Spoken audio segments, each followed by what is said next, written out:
Assalamualaikum warahmatullahi wabarakatuh. Jumpa lagi dengan Zona 8. Salam Kopastuk, Komando Pasukan YouTube.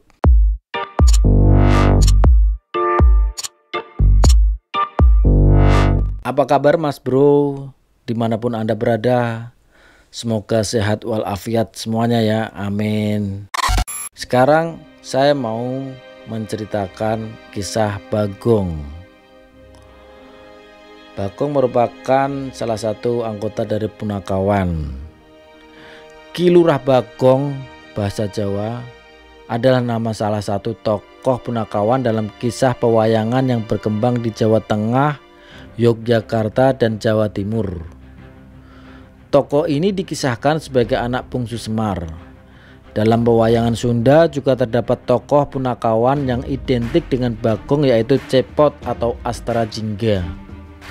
Namun bedanya, menurut versi ini Cepot adalah anak tertua Semar. Dalam wayang Banyumasan, Bagong dikenal dengan sebutan Bawor. Sebagai seorang Punakawan yang sifatnya menghibur penonton wayang, tokoh Bagong pun dilukiskan dengan ciri-ciri fisik yang mengundang kelucuan. Tubuhnya bulat, matanya lebar, bibirnya tebal dan terkesan memble.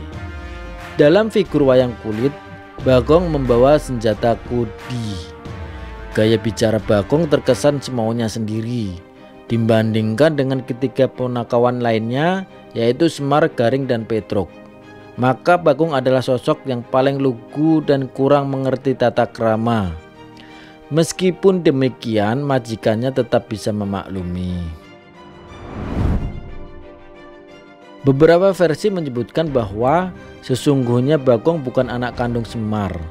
Dikisahkan Semar merupakan penjelmaan seorang dewa bernama Batara Ismaya yang diturunkan ke dunia bersama kakaknya, yaitu Togok atau Batara Antaga, untuk mengasuh keturunan adik mereka, yaitu Batara Guru.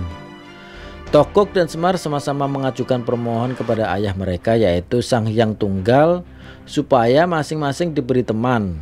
Sang Hyang Tunggal ganti mengajukan pertanyaan berbunyi, "Siapa kawan sejati manusia?" Togok menjawab hasrat, sedangkan Semar menjawab bayangan. Dari jawaban tersebut, Sang Hyang Tunggal pun mencipta hasrat Togok menjadi manusia kerdil bernama Bilung, sedangkan bayangan Semar dicipta menjadi manusia bertubuh bulat bernama Bagong. Versi lain menyebutkan Semar adalah cucu Batara Ismaya. Semar mengabdi kepada seorang pertapa bernama Resi Manumanasa yang kelak menjadi leluhur para Pandawa. Ketika Manumanasa hendak mencapai moksa, Semar merasa kesepian dan meminta diberi teman. Manumanasa menjawab bahwa temannya yang paling setia adalah bayangannya sendiri. Seketika itu pula bayangan Semar pun berubah menjadi manusia dan diberi nama Bagong. Gaya bicara Bagong yang seenaknya sendiri sempat dipergunakan para dalang untuk mengkritik penjajahan kolonial Hindia Belanda. Ketika Sultan Agung meninggal pada tahun 1645, putranya yang bergelar Amangkurat I menggantikannya sebagai pemimpin Kesultanan Mataram.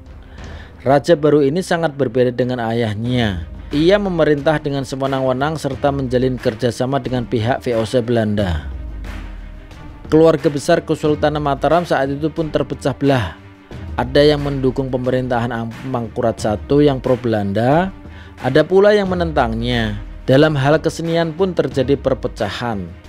Seni wayang kulit terbagi menjadi dua golongan, yaitu golongan Nyai Panjang Mas yang anti Amangkurat I dan golongan Kiai Panjang Mas yang sebaliknya. Rupanya pihak Belanda tidak menyukai tokoh Bagong yang sering dipergunakan para dalang untuk mengkritik penjajahan VOC.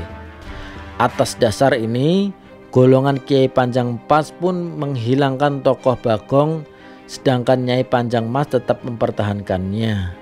Pada zaman selanjutnya, Kesultanan Mataram mengalami keruntuhan dan berganti nama menjadi Kasunanan Kartasura.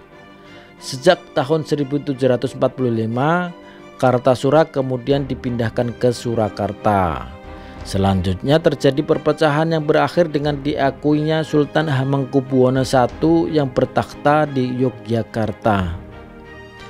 Dalam hal pewayangan, pihak Surakarta mempertahankan aliran Kiai Panjang Mas yang hanya memiliki 3 orang panakawan, Semar, Garing, dan Petruk. Sedangkan pihak Yogyakarta menggunakan aliran Nyai Panjang Mas yang tetap mengakui keberadaan Bagong. Akhirnya pada zaman kemerdekaan Bagong bukan lagi milik Yogyakarta saja. Para dalang aliran Surakarta pun kembali menampilkan 4 orang punakawan dalam setiap pementasan mereka.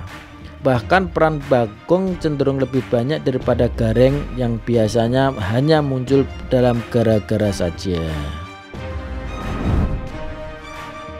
Dalam pewayangan Jawa Timuran yang berkembang di daerah Surabaya, Sidoarjo, Gresik, Mojokerto, Jombang, Malang, dan sekitarnya, tokoh Semar hanya memiliki 2 orang anak, yaitu Bagong dan Sarangaja. Bagong sendiri memiliki anak bernama Besut.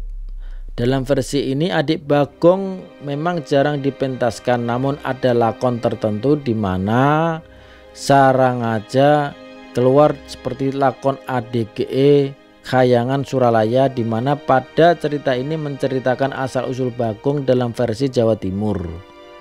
Tentu saja Bagong gaya Jawa Timuran memiliki peran yang sangat penting sebagai panakawan utama dalam setiap pementasan wayang. Ucapannya yang penuh humor khas Timur membuatnya sebagai tokoh wayang yang paling ditunggu kemunculannya. Dalam versi ini, Bagong memiliki nama sebutan lain yaitu Jamblahita. Dalam pementasan wayang Golek Menak, Bagong versi ini memang bentuk wajahnya menyerupai cepot. Mulai dari wajah, tangan, dan busananya persis seperti cepot. Tetapi Bagong versi wayang Golek Menak ini memiliki wajah berwarna hitam, berjubah hitam, memakai kaos belang merah putih, dan berhidung bangir.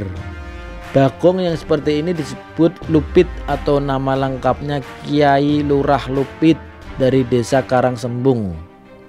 Dia memiliki seorang adik yang bernama Slenteng. Slenteng sendiri adalah perwujudan Gareng versi wayang Golek Menak. Dalam pakliran, Lupit adalah seorang punakawan yang hidup pada zaman kerajaan-kerajaan Islam di Pulau Jawa, misalnya sebagai abdi dalam Sultan Trenggono pada zaman Kesultanan Demak. Oke Mas Bro, itu kisah Bagong yang merupakan anggota dari punakawan. Semoga kisah ini bisa menambah wawasan, pengetahuan Mas Bro semuanya. Jangan lupa pantengin video-video kita yang lain yang ada di playlist. Masih ada banyak video-video kita yang lain. Sampai jumpa. Salam Kopastum. Wassalamualaikum warahmatullahi wabarakatuh.